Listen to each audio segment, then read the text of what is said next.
Itu menunjukkan bahawa dalil yang kamu tunjukkan itu adalah berdasarkan kepentingan kamu. Untung bagi kamu, yang haram akan menjadi halal. Rugi bagi kamu, yang halal akan menjadi haram. Ini boleh kita buktikan banyak perkara, saudara. Ya, bila kita tidak jadi kerajaan, kita mengatakan perlembagaan itu kafir, perlembagaan itu taghut, perlembagaan itu perlembagaan penjajah. Kita katakan negara ini bukan negara Islam. Kita katakan negara ini negara sekular. Macam-macam yang kita sebut suatu kita tidak jadi kerajaan. Bila kita jadi kerajaan, kitalah orang pertama yang mengangkat sumpah dalam parlimen. Wallahi wa billahi wa tallahi, kita akan mempertahankan perlembagaan ini. Kamu bersumpah untuk mempertahankan perlembagaan yang kamu pernah kata perlembagaan taghut, perlembagaan kafir dan sebagainya. Sebab apa? Sebab kamu dah jadi ahli parlimen. Sebab apa? Sebab kamu dah jadi kerajaan. Ini juga yang dilakukan oleh MP Jassin. MP Jassin, saudara. Ya, yang baru-baru ini dalam parlimen, ya, dia berhujah dengan Saifuddin Nasution. Saifuddin Nasution berhujah membawa beberapa petikan Al-Quran. Dia tak bawa satu ayat pun dia berhujah. Walaupun dia lebay, dia tak bawa satu ayat pun.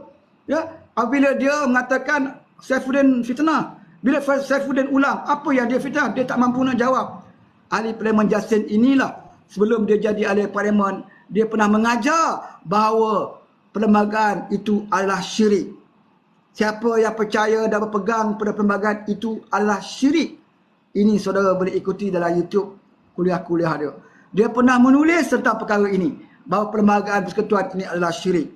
Tetapi apabila dia menang pilihan raya, dia mengangkat sumpah sebagai ahli parlimen, juga terdapat dalam YouTube, ya, upacara sumpah dia. Dia mempertahankan perlembagaan yang ada. Bermakna perlembagaan syirik itu dia akan pertahankan. Kalau tanya kepada puak-puak warnawan ini, dia kata, oh tak apa, itu dulu. Itu dulu. Ya, waktu tidak ada jawatan dan kedudukan. Bila ada jawatan dan kedudukan, kita terpaksa pegang dan kita terpaksa bersumpah walaupun perlembagaan itu syirik, walaupun perlembagaan itu taghut, kita terpaksa bersumpah kerana kita nak kepada gaji dan allowance kita sebagai ahli parlimen. Ini akhlak yang ditunjukkan oleh pimpinan-pimpinan PAS, dan inilah sepatutnya diketahui oleh ahli-ahli dan penyokong PAS. Ya, saudara, kita boleh mengkritik, tapi jangan gunakan akidah sebagai hujah kita untuk menyatakan kepada orang lain. Dia kata dia tidak pernah mengkafirkan orang. Ya, bila kita cakap perkara ini, ya, Wal'on kata, oh mana pernah kita kafirkan orang. Saudara, saya nak bagi tahu, bila kita mengatakan kalau kamu sokong BN masuk neraka, kalau kamu sokong keadilan PH masuk neraka, itu juga adalah perkataan-perkataan yang menjurus kepada takfiri, mengkafirkan orang. Kerana neraka ini hanyalah untuk orang-orang kafir. Bila ada ulama PAS mengatakan dalam masjid, dia kata, kawan, kalau kawan tak sokong RU355, maka mati nanti kami akan tanam dengan jirat. Ini juga perkataan yang menjurus kepada mentakfirkan orang lain, mengkafirkan orang lain. Allah Maha Kuasa. Allah beri peluang kepada lebay ini jadi kerajaan. Walaupun melalui tebuk atap. Walaupun melalui tebuk atap, saudara. Allah nak tunjukkan kepada kita, kamu perhatikan wahai umat Islam, bagaimana lagak parti pimpinan PAS yang katanya berjuang Islam. Aku beri dia kuasa memerintah walaupun 33 bulan pada kerajaan. Apa yang dia lakukan, saudara? Dia tidak pernah lagi sebut tentang RU355. Dia tidak pernah lagi sebut tentang hudud. Tak pernah, saudara. Walaupun RU355 inilah dia gunakan senjata dan modal dia untuk mengkafirkan orang. Hudud inilah dia jadikan senjata dan modal dia untuk mengkafirkan orang dan menjanamkan parti DAP. Akhirnya Allah beri dia kuasa, dia tidak mampu buat apa satu pun tentang perkembangan di dalam Islam ini, saudara. Sebalik dia menggunakan alasan, oh bukan PAS yang jadi kerajaan. Kami hanya menumpang, kami hanya minoriti, kami bukan Perdana Menteri. Saya nak bagi tahu penyokong-penyokong PAS, bagaimana PAS nak jadi Perdana Menteri kalau PAS ini tidak pernah mencalonkan pemimpin mereka sebagai Perdana Menteri. Saya nak tanya, ya, kalau kamu nak laksanakan RU355, kalau kamu laksanakan hudud, kamu mesti jadi kerajaan. Kamu mesti jadi kerajaan. Tak mungkin kamu boleh laksanakan undang-undang tanpa kamu memegang kuasa. Tapi bagaimana PAS nak berkuasa sedangkan PAS sendiri tidak pernah mencalonkan pemimpin dia menjadi Perdana Menteri. Dia hanya menumpang dengan parti lain. Bila bersama UMNO, dia hanya menonjolkan calon UMNO sebagai Perdana Menteri. Bila bersama bersatu, dia menonjolkan pimpin bersatu jadi Perdana Menteri. Dulu dalam Pakatan Rakyat, dia menonjolkan Anwar Ibrahim jadi Perdana Menteri. Dia menonjolkan Tengku Razali jadi Perdana Menteri. Ya saudara? Ada orang report saya punya live. Sampai notis. Ya, ini panggil walon. Bila dia tidak boleh menerima hujah, dia akan report. Petang tadi pun live yang ni pun kena report. Ya saudara ya? Ini cara dia tak boleh. Dia tidak boleh nak hujah dalam parlimen pun tak boleh. Di luar pun parlimen tak boleh. Jadi yang nak report tu selamatlah buat report. Yang report ada rakan kita nak masuk ya. Kita ada lebih kurang setengah jam. Saya nak tak boleh lama. Hello, Assalamualaikum. Waalaikumsalam. Cakap-cakap, saya tak berehat dulu. Baik bang. Apa dia? Nak cakap pasal hujah abang ni memang terbaik lah. Memang terbakar walaun bang Saya bukan tujuan saya nak bakar walaon. Ya, walaon ni saya tidak boleh membakar mereka. Saya cuma nak bagi penerangan kepada mereka yang belum jadi walaon lagi. Betul bang, cara abang cakap memang saya tengok baik lah. Antara yang terbaik tu bang. Cara penyampaian bertupas. Kuat sikit, mungkin kawan kita tak dengar. Kuat sikit. Untuk pergi atas pagar bang. Sebab kan macam anak muda macam saya, kita tengok medan TikTok ni sebagai penyampai dari parti politik masing-masing lah. Kalau kita tengok penyampai yang annoying bang, anak muda yang tengah-tengah ni dia nak sampai parti tu jadi tak jadi bang, sebab penyampai yang annoying bang, macam maki-maki kan, cari tuan berhujan. Saya tak setuju lah apa itu. Tapi kalau tengok penyampaian abang ni, insya-Allah anak muda tu boleh terpikat nak saya nak bagi tahulah ya, dalam PRU 16. Dalam PRU 16 baru. Okay, teruskan. Mungkin user line tak bagus kot. Saya tengok ada 3 line merah.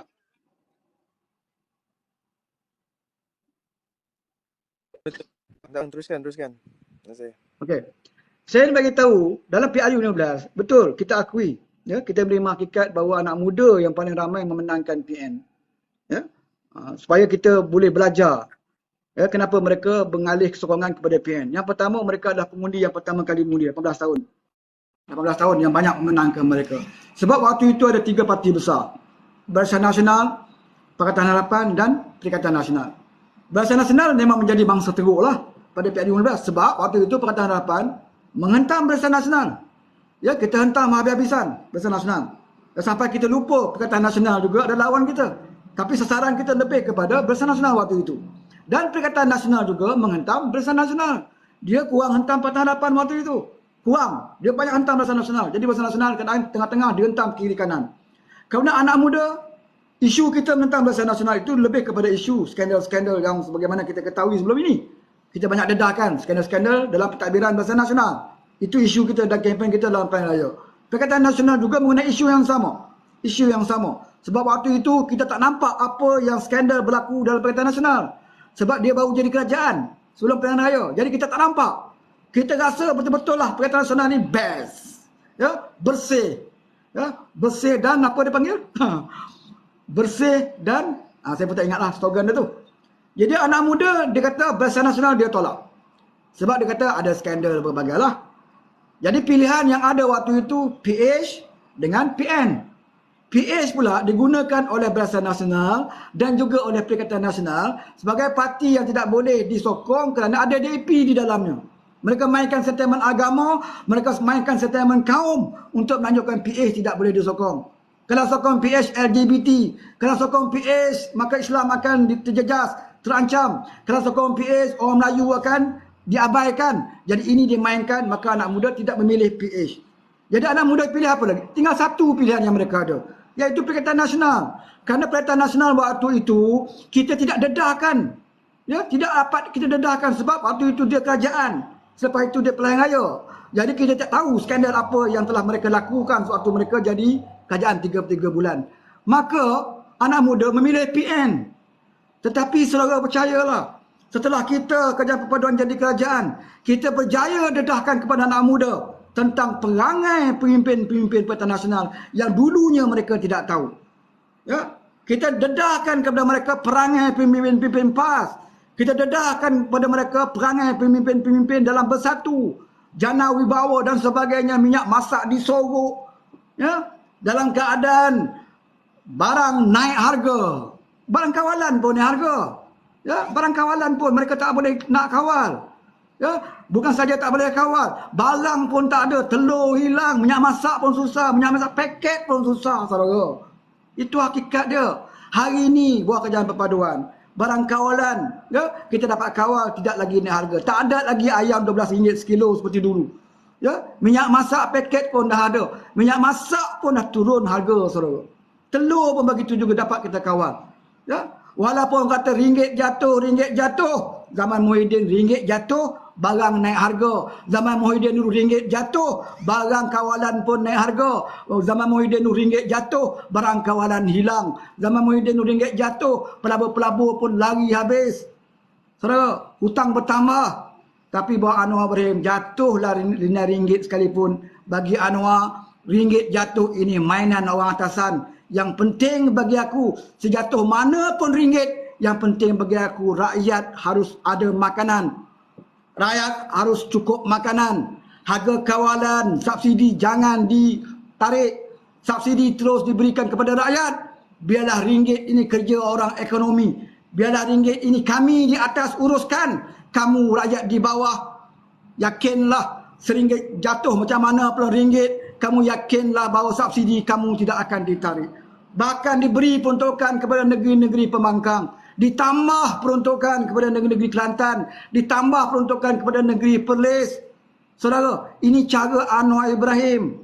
Kalau dia nak kukuhkan ringgit dengan mudah saja, dia boleh buat seperti pimpin yang lalu. Ya, boleh naikkan OPR sampai 4 kali. Kalau nak pertahankan ringgit, boleh tarik subsidi. Boleh saja Anwar buat. Tapi bagi Anwar, biarlah dia dihentam oleh orang kerana ringgit jatuh. Kerana Anwar tahu di kampung-kampung, di felda-felda, orang kampung bersembang di warung-warung, mereka tidak bercerita pun tentang ringgit jatuh atau naik. Yang mereka tahu harga beras naik atau tidak.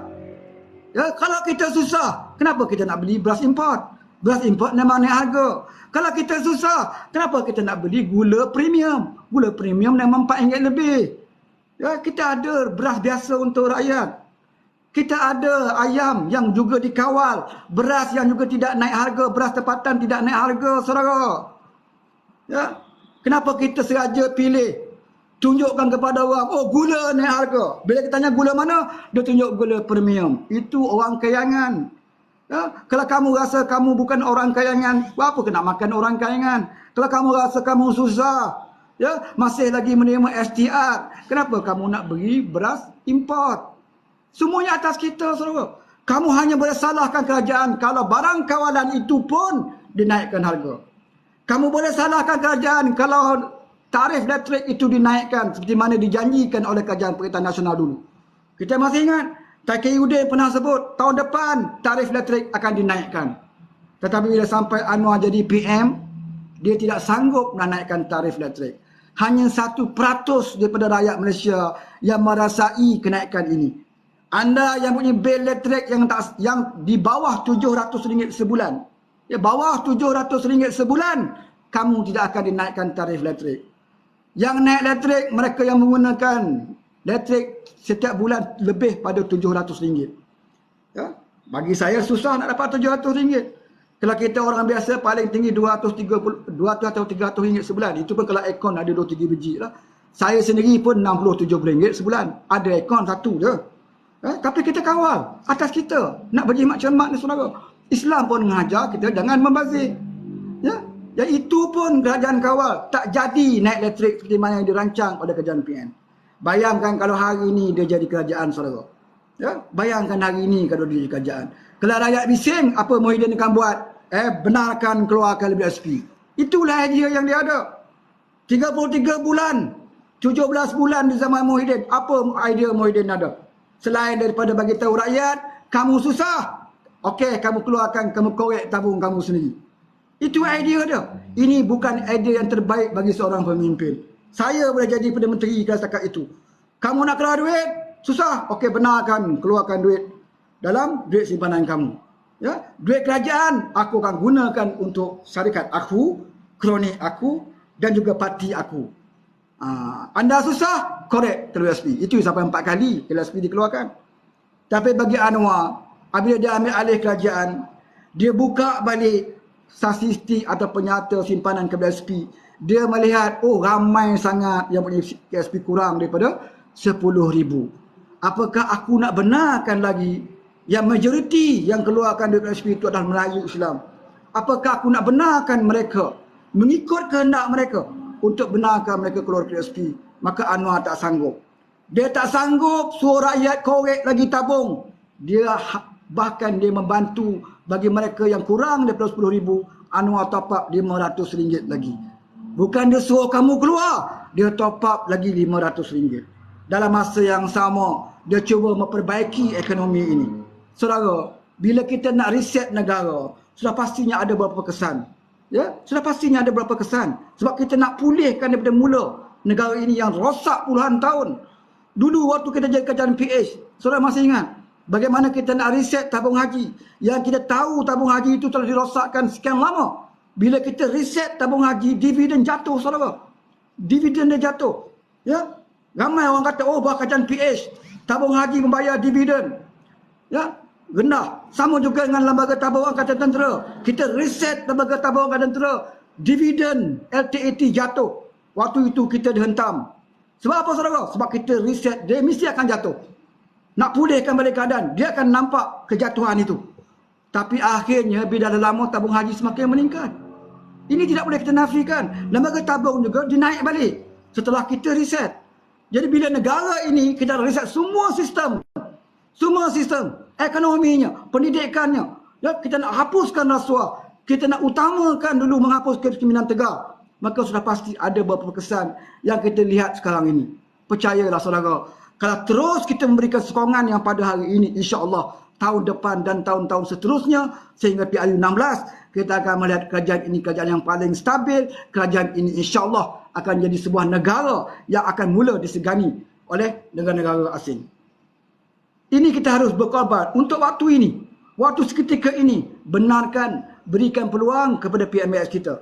Ya, kalau bagi dia lagi mahu kerajaan ini pulih ekonomi dengan baik.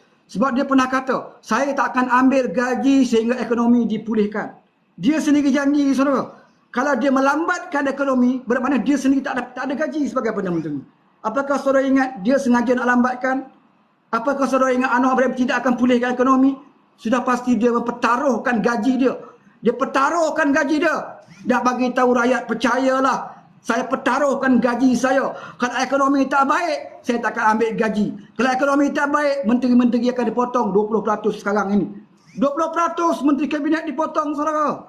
Dia tidak tambah pun menteri kabinet macam abah kau. Abah kau dulu 70 menteri kabinet, termasuk timbalan menteri.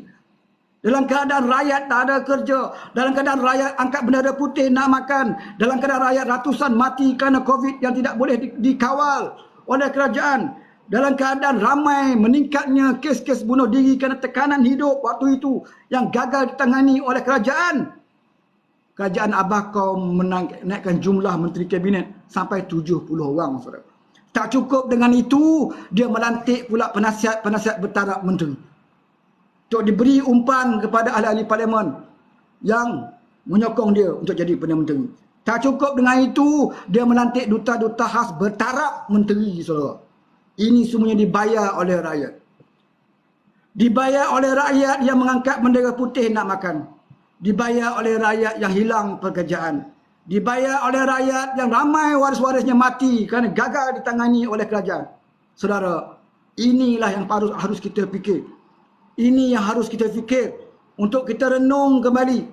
Sepatutnya kita bersyukur apabila Allah pinjamkan kepada kita ya, seorang manusia bernama Anwar Ibrahim ini untuk memimpin negara kita.